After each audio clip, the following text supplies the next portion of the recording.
Un supplément consacré ce soir aux surdoués et à combattre une idée reçue: être surdoué ne garantit pas forcément la réussite, et notamment dans les études. Patrick Dumay, bonsoir. Vous êtes psychopraticien, co-dirigez une structure unique dans la région. On va la découvrir dans un instant.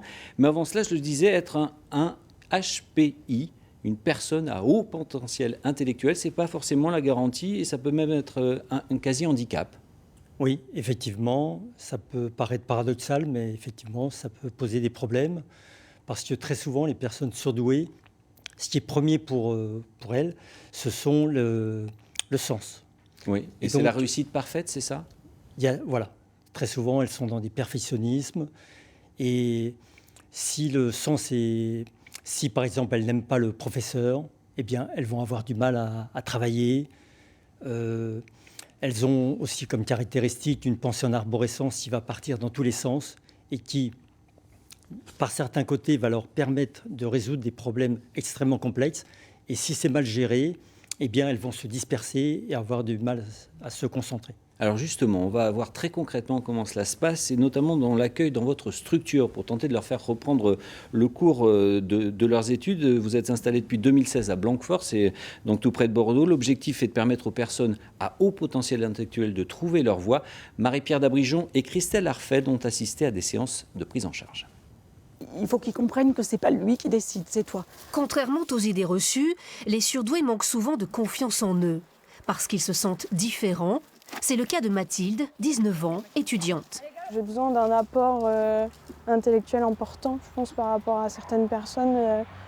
Je vais moins avoir besoin, je sais pas, de me reposer à regarder un film, je vais plus avoir besoin de lire, d'apprendre des choses. Et ça peut paraître un peu orgueilleux de la part de certaines personnes, alors que nous, c'est vraiment un besoin. Enfin, c'est assez difficile de se faire comprendre quand on est une minorité aussi. Dans ta posture, je t'ai vu, t'es pas assez certaine que c'est toi le chef. Le cheval pour dompter ses peurs. Une fois par semaine, Mathilde vient travailler ici sur ses problèmes relationnels. L'équithérapie lui permet de rétablir un contact, souvent difficile avec les autres. Ce qui est intéressant, c'est qu'on expérimente, on teste, on voit ce qui fonctionne, on voit ce qui ne fonctionne pas.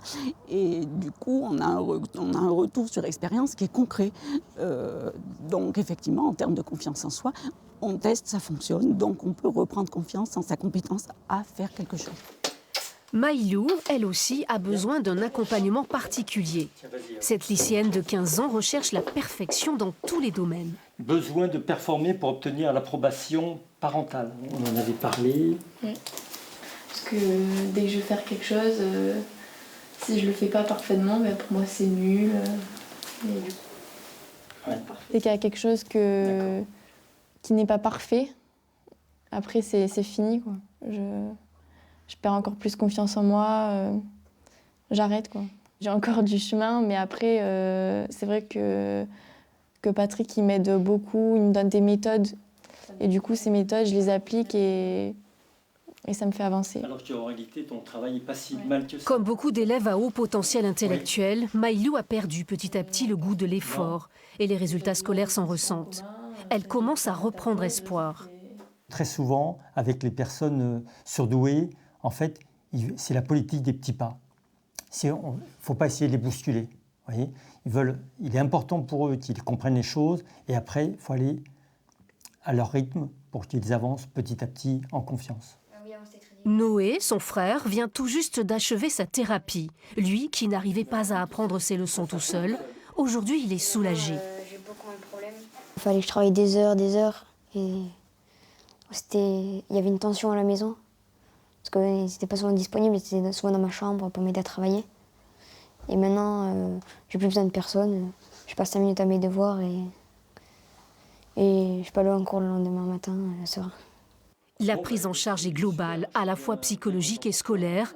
Comme Maïlou, Noé et Mathilde, ils sont une quarantaine de jeunes à bénéficier de cet accompagnement sur mesure. Patrick Dumay, une question de parents. Qui sont ces adolescents, ces jeunes enfants ou ces jeunes adultes diagnostiqués à haut potentiel intellectuel ? Ce sont des jeunes comme les autres, à ceci près qu'ils ont tout un tas de caractéristiques vraiment différentes. et qui les amène à fonctionner différemment des autres. Ça veut dire qu'ils fonctionnent différemment à l'école et que ça doit être un signal d'alarme pour les parents ou pour les enseignants? Oui, absolument. Ça va se manifester bien sûr à l'école, en famille, sur le plan social. Et bien sûr, la détection est fondamentale. Donc, Il y a une batterie de tests, j'imagine, qu'ils doivent passer pour diagnostiquer, entre guillemets, leurs différences. Voilà, lorsqu'il y a un doute sur la précocité, à ce moment-là, ils peuvent passer le WISC-5, qui est le test de QI, Pour les enfants. les enfants précoces, et donc qui va mesurer la vitesse de traitement, la mémoire de travail, l'intelligence fluide, Et qui la permet capacité après verbale. de pouvoir leur faire, entre guillemets, raccrocher les wagons pour qu'ils puissent s'insérer dans un modèle scolaire plus traditionnel. Votre structure, je le disais au début de cet entretien, est unique en Aquitaine. Vous prévoyez de vous développer quand même?